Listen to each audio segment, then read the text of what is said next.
দীর্ঘ ১৩ বছর পর আবারও একসাথে কণ্ঠশিল্পী রবি চৌধুরী ও চিত্রনায়িকা মৌসুমী। দীর্ঘ ১৩ বছর পর দেশের বাইরে কোনো শোতে এক মঞ্চে দেখা গেল জনপ্রিয় এই দুই তারকা মৌসুমী ও রবি চৌধুরীকে। কিছুদিন আগে জানা গিয়েছিল গ্রিন কার্ডের অপেক্ষায় আছেন চিত্রনায়িকা মৌসুমী।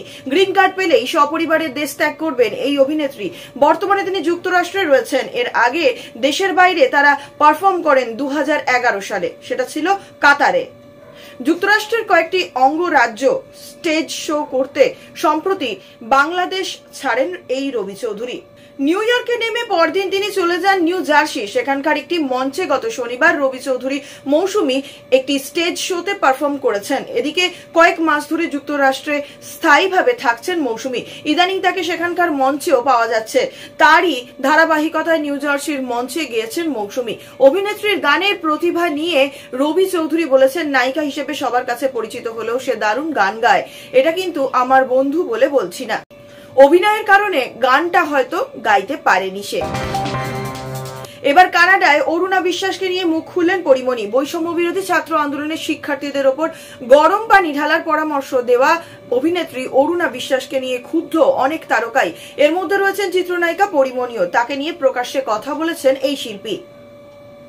এর আগে মঙ্গলবার সকাল থেকেই আলোচনায় আসে আলো আসবেই শিরোনামে হোয়াটসঅ্যাপে শোবিজ অঙ্গনের আওয়ামীপন্থী কিছু অভিনয়শিল্পী ও সাংবাদিকদের গ্রুপে কিছু কথোপকথন। যে দলের নেতৃত্বে ছিলেন ঢাকা ১০ আসনের সাবেক সংসদ সদস্য ও চিত্রনায়ক ফেরদৌস আহমেদ, সাবেক তথ্য প্রতিমন্ত্রী মোহাম্মদ এ আরাফাত, অভিনেতা রিয়াজ সাজু খাদেম এবং অভিনেত্রী শামিমা তুষ্টি। গ্রুপের বাকি সদস্যদের মধ্যে ছিলেন অভিনেত্রী সুজাতা, অরুণা বিশ্বাস, নিপুণ, শমী কায়সার, আজিজুল হাজিম, রোকেয়া প্রাচী, তানভিন সুইটি, হৃদি হক, জ্যোতিকা জ্যোতি, সোহানা সাবা, চন্দন রেজা, সঙ্গীত শিল্পী শুভ্র দেব, নির্মাতা মুশফিকুর রহমান, গুলজার, এ এস হক, অলিক, খোরশেদ আলম, খুশু সহ আরো অনেকে। এই গ্রুপে অভিনেত্রী অরুণা বিশ্বাস আন্দোলনরত শিক্ষার্থীদের উপর গরম পানি ঢেলে দেওয়ার কথা বলেছেন।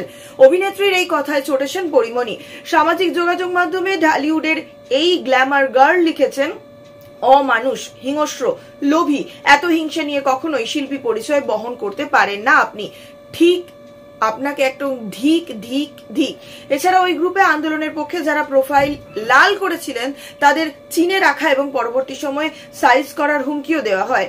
সেখানে আন্দোলনের সমর্থনে জানিয়ে প্রোফাইল লাল করায় এক সঙ্গীত শিল্পীকে নিয়ে অরুণা বিশ্বাস লিখেছেন, বয়স যদি কম থাকতো পিটাইতে পিটাইতে বাবা ডাক শিখাইতাম। তার এই আলাপচারিতার অংশ প্রকাশ্যে আসার পর থেকেই অরুণা বিশ্বাসের শাস্তি দাবি করলেন সহশিল্পী থেকে শুরু করে ভক্তরাও। অনেকেই তার খোঁজ জানতে চেয়েছেন।